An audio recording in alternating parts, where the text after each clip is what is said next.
Bom dia, meus irmãos e minhas irmãs. Eu cumprimento essa amada igreja, nossos visitantes, com a graça e a paz de nosso Senhor e Salvador, Jesus Cristo. Amém, meus amados? Que bom tê-lo aqui conosco nesta manhã, uma manhã de domingo, primeiro dia da semana, um domingo de Páscoa. Um domingo que nós devemos nos alegrar e nos regozijar por tudo que Deus tem feito através de Cristo Jesus na nossa vida. Um domingo de Páscoa. E eu já te convido, meu irmão e minha irmã, a você compartilhar o link dessa escola bíblica dominical com seus familiares, com seus amigos. Pessoas precisam ouvir mais do Evangelho e você pode ser este canal, um canal de bênçãos. A palavra do Senhor nos diz lá em Romanos que quão formosos são os pés do que anunciam as boas obras, as boas novas. Que você seja, meu irmão e minha irmã, esse canal de bênção. Compartilhe aí no seu WhatsApp, Facebook, este link para que mais pessoas possam ter acesso a esta mensagem. E também te convido logo mais às 18 horas. Estamos aqui para celebrarmos juntos essa Páscoa, a Páscoa do Senhor. Às 18 horas, nós temos aqui preparados uma mensagem de Deus para o seu coração. Então, não percam às 18 horas. Meus amados, nós vamos continuar o nosso estudo da carta de Paulo aos Efésios. E agora, depois de praticamente 2 meses, nós vamos passar para o capítulo 2. Isso nos mostra o quê, queridos? Que essa carta de Deus, usando o apóstolo Paulo como instrumento, ela é muito rica, muito rica. E nós falamos sobre isso, que ela é muito rica em doutrina e prática. Nós passamos pelo primeiro capítulo das doutrinas. Ainda nós temos mais 2 capítulos para ver quanta riqueza Deus tem preparado para nós. Quantas bênçãos nessa palavra Deus tem nos dado. Então hoje nós vamos ver o capítulo 2, a partir do verso 1, nós vamos ver até o versículo 10. Diz assim a palavra do Senhor: Ele nos deu vida, estando vós mortos nos vossos delitos e pecados, nos quais andastes outrora, segundo o curso deste mundo, segundo o príncipe da potestade do ar, do Espírito que agora atua nos filhos da desobediência, entre os quais também todos nós andávamos outrora, segundo as inclinações da nossa carne, fazendo a vontade da carne e dos pensamentos. E éramos, por natureza, filhos da ira, como também os demais. Mas Deus, sendo rico em misericórdia, por causa do grande amor com que nos amou, e estando nós mortos em nossos delitos, nos deu vida juntamente com Cristo. Pela graça sois salvos, e juntamente com Ele nos ressuscitou, e nos fez sentar nos lugares celestiais em Cristo Jesus, para mostrar nos séculos vindouros a suprema riqueza da sua graça, em bondade para conosco em Cristo Jesus. Porque pela graça sois salvos, mediante a fé, e isso não vem de vós, é dom de Deus, não de obras, para que ninguém se glorie, pois somos feitura dele, criados em Cristo Jesus para as boas obras, as quais Deus, de antemão, preparou para que andássemos nela. Essa é a palavra do Senhor para o meu coração, para o seu coração, meu querido, que nós possamos meditar nessa palavra nesta manhã. Então nós vamos começar o capítulo 2, não se assustem, porque o apóstolo Paulo, ele quer nos mostrar, quer falar, está escrevendo para os Efésios, escrevendo ali para outras igrejas da região da Ásia Menor, está escrevendo para você, está escrevendo para mim, e mostrando como é a condição daquele homem incrédulo, do homem sem Cristo. Mas esperem, que nós teremos boas notícias ainda nessa escola bíblica dominical. Então, aqui, o apóstolo Paulo está nos mostrando que Deus vai falar conosco sobre uma nova sociedade que Deus está construindo. está falando uma diferença entre o velho e o novo homem. Entre a antiga criatura e a nova criatura. Que agora tudo se faz novo em Cristo Jesus. Isso tudo aqui que o apóstolo Paulo está escrevendo aos Efésios vai nos fazer olhar para a nossa própria existência. Como que nós éramos, e eu posso falar isso, como eu era antes de Cristo. Mas também ele vai nos falar o que nós viemos a ser em Cristo Jesus. Isso que nós estamos comemorando hoje, a Páscoa, sexta-feira foi a morte de Cristo. Hoje nós estamos celebrando a ressurreição de Cristo para nos mostrar o que é que nós viemos a ser após isso. E qual também é o propósito de Deus em realizar tão extraordinária, tão maravilhosa salvação, tão maravilhosa transformação em mim e em vocês.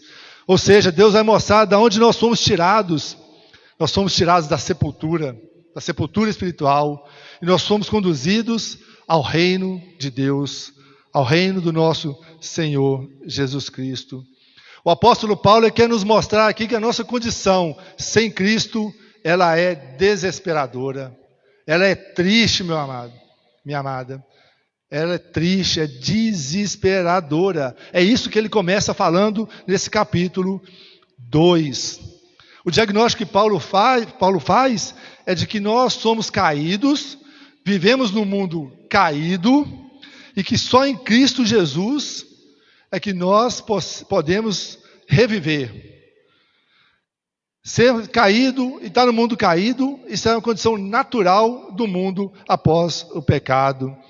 E cabe nos lembrar que o pecado não é como essas doenças comuns, não é como essas enfermidades comuns, não é como o coronavírus, não é como a dengue, que uns pegam e outros não. O coronavírus, uns têm contraído o vírus, outros não.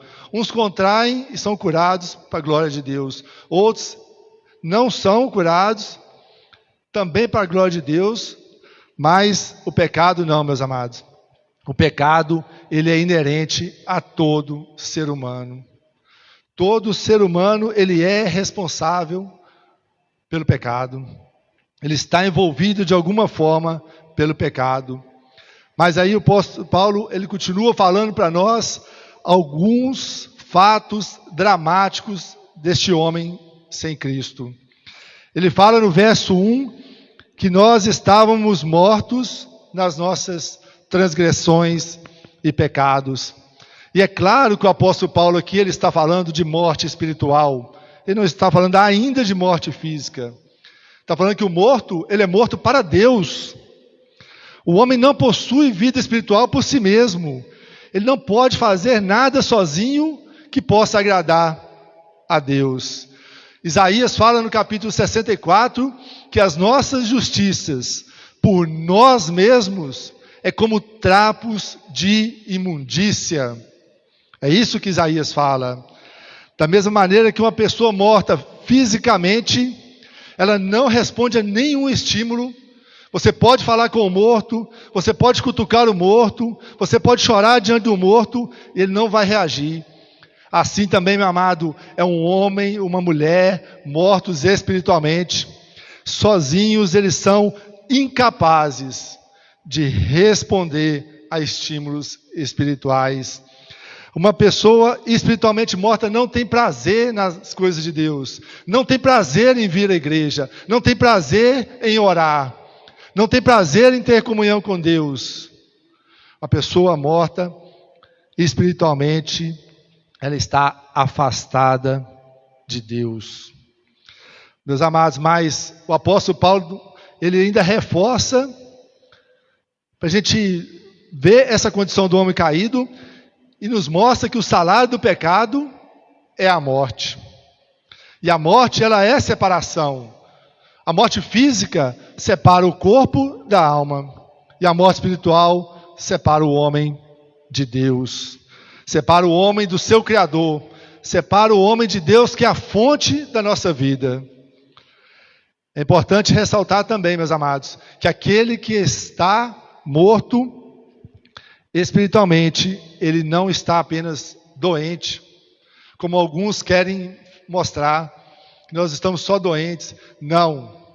O apóstolo Paulo, ele está falando para nós que nós estávamos mortos. Quem está morto espiritualmente, ele não necessita somente de um reparo, de um band-aid ou um curativo. Ele precisa de uma ressurreição. Ele precisa nascer de novo. E infelizmente, meu querido, minha querida, o mundo está cheio de mortos espirituais. É como se esse mundo fosse um enorme canteiro de pessoas mortas sem Deus. E além de mortos, o apóstolo Paulo fala que esse homem ele é desobediente, porque ele anda segundo o príncipe deste mundo, que é Satanás, do espírito que age nos filhos da desobediência. Então, meus amados, o mundo quer te pressionar para que você se conforme aos padrões do mundo. O apóstolo Paulo, lá em Romanos, no capítulo 12, ele vai falar: não vos conformeis com este mundo. O apóstolo João também ele é enfático em falar isso, ao dizer que quem ama o mundo, não ama a Deus. Tiago também, o irmão do Senhor Jesus, no capítulo 4, ele vai falar com a mesma ênfase, de quem é amigo do mundo, ele é inimigo de Deus. Porque o diabo, meus amados, ele está atuando neste mundo. Ele atua, o apóstolo Paulo está falando aqui, nos filhos da desobediência. Ele atua nos filhos da desobediência. Satanás rebelou-se contra Deus e ele quer que você também se rebele contra Deus. Nós já falamos aqui, ele já está condenado. Agora, o que é o objetivo dele? É levar o maior número consigo. Ele quer levar o maior número junto com ele. Ele tentou Adão, tentou Eva lá no jardim, agora ele quer fazer a mesma coisa com nós. Ele levou Adão e Eva à desobediência. Meus amados, não subestimem Satanás. Ele é invisível, mas ele é real. Ele anda ao derredor, esperando aquele a quem ele possa tragar.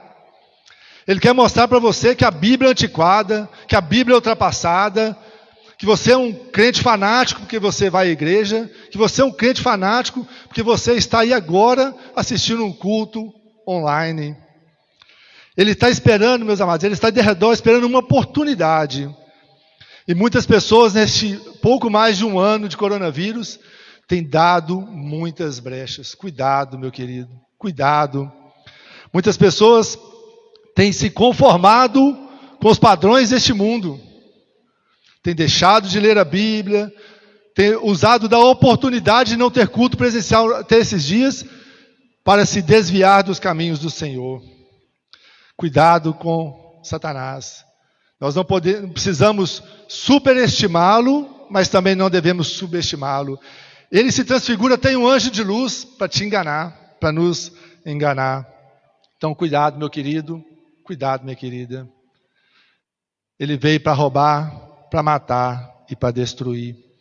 E também, meus amados, o homem também sem Cristo, ele é depravado. Está no verso 3, porque ele anda segundo os desejos carnais, fazendo a vontade da carne e da mente. Então, meus amados, as ações pecaminosas, os desejos pecaminosos são de um homem e de uma mulher que é escravo do pecado. Todas as áreas da nossa vida são afetadas pelo pecado. A nossa razão, nossa emoção e até o nosso agir, até muitas vezes nossas boas obras, nós vamos falar disso aqui, estão contaminadas às vezes pelo pecado. Uma pessoa descrente, ela também pode fazer boas obras, mas ela não sabe, meu querido, minha querida, por que ele faz essas boas obras.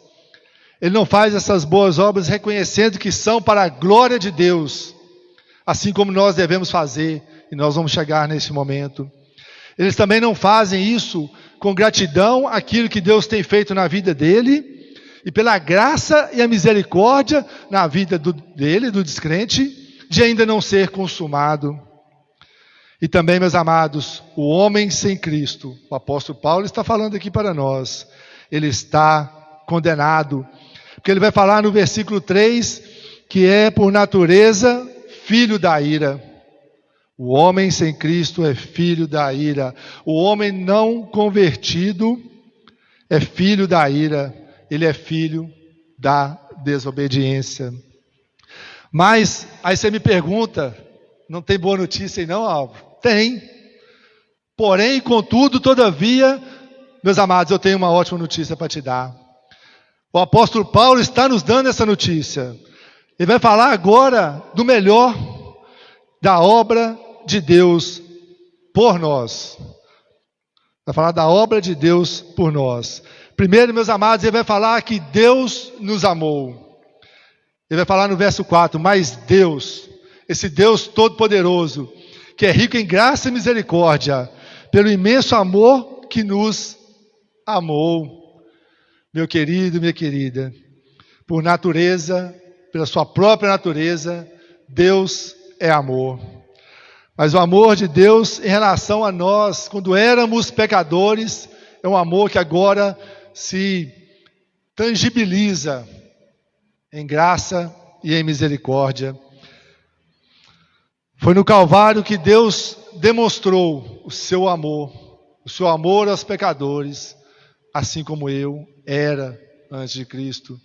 Mas também, meu querido, foi na cruz do Calvário, naquele madeiro, que Deus também demonstrou toda a sua ira, todo o seu repúdio, todo o seu nojo ali em relação ao pecado. Mas fala também que Deus nos ressuscitou. Está aí no verso 5. Porque nós ainda estávamos mortos em nossos pecados, e Deus nos deu vida, juntamente com Cristo. Pela graça sois salvos. Então Deus vai lá e te tira da sepultura, uma sepultura espiritual, e te transporta, e te leva, e te ressuscita. E agora nós estamos vivos e unidos com Cristo, e Cristo unidos com nós. Deus realiza uma poderosa ressurreição em nós, através do seu Santo Espírito. Quando cremos em Deus, passamos do estado de morte para o estado de vida. Recebemos uma vida nova, somos novas criaturas, a vida de Deus em nós. E também, meus amados, assim como Ele nos amou e nos ressuscitou, Deus também nos exaltou. Fala aí no versículo 6, que Ele nos ressuscitou e com Ele nos fez assentar nas regiões celestiais em Cristo Jesus. Então, meus amados, agora nós estamos com Cristo, assentamos com Jesus nas regiões celestiais, acima de todo principado e toda potestade. E agora você não quer dar mais brecha, você quer estar na presença de Deus, você ora a Deus, você tem comunhão com Deus, você está doido para voltar aos cultos presenciais, porque você quer estar junto do seu povo, você quer estar junto da igreja, você quer sentir esse calor espiritual, você quer sentir que está na presença de Deus, não só por causa do local físico, mas porque você está no meio do povo de Deus. Você quer levantar cedo, você quer orar a Deus, você quer ter comunhão com Deus, você quer ouvir Deus falando contigo, porque Deus te exaltou e você não mais anda conforme os padrões deste mundo. Você não se incomoda se o mundo te aponta como careta, como um jovem careta, como um trabalhador careta, porque você segue a palavra de Deus, porque você quer estar na presença de Deus, que você faz tudo para a glória de Deus. O apóstolo Paulo, ele segue falando que Deus nos guardou. Esse versículo é muito conhecido. Fala que pela graça nós somos salvos. Pela graça você foi salvo. Pela graça eu fui alcançado e eu fui salvo. Isso foi por meio da fé. O apóstolo Paulo, ele deixa muito claro que não é por obras, porque isso é um dom de Deus. Porque senão, meu amado, senão nós íamos nos gloriar, nós íamos nos exaltar se eu pudesse fazer alguma coisa para salvar a mim mesmo. Isso não vem de obras, para que você e eu, nós não nos orgulhemos. Então, um dos propósitos finais de Deus em nossa salvação é que por toda a eternidade, essa igreja, a igreja de Cristo, a igreja invisível de Cristo, depois essa igreja, a igreja visível, a igreja presbiteriana de João Pinheiro, você que está nos ouvindo, você que é nosso convidado, para que nós, como corpo de Cristo, possamos glorificar ao Senhor. Quando nós vimos no capítulo 1, a gente viu lá no versículo 6, no versículo 12, no versículo 14, que tudo é para a glória de Deus.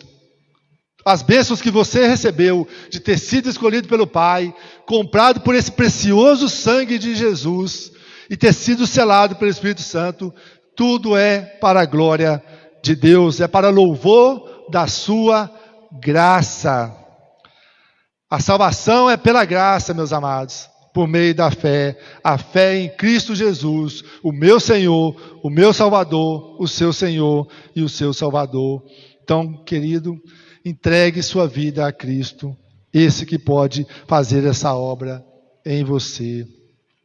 Então o apóstolo Paulo, ele continua falando que nós somos feituras dele, criados em Cristo Jesus.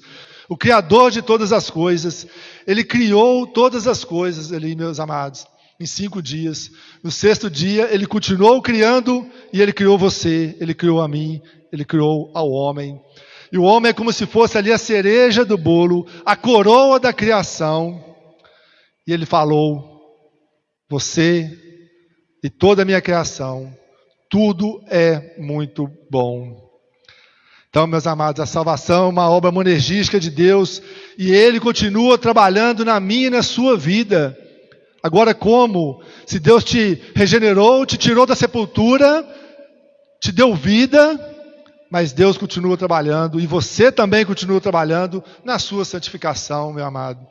Aí você já não é uma antiga criatura, você é uma nova criatura, você não anda conforme os padrões do mundo, as coisas velhas se passaram e eis que tudo se fez novo. Você está em processo de santificação, nunca se esqueça disso.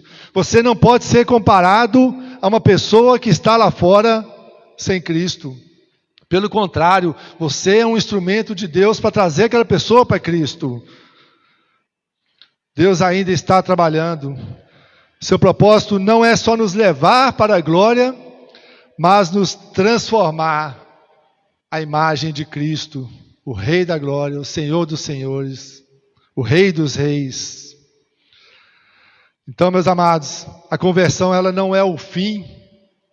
Quando Deus te tira da sepultura e te converte, te tira da sepultura, ali não é o fim.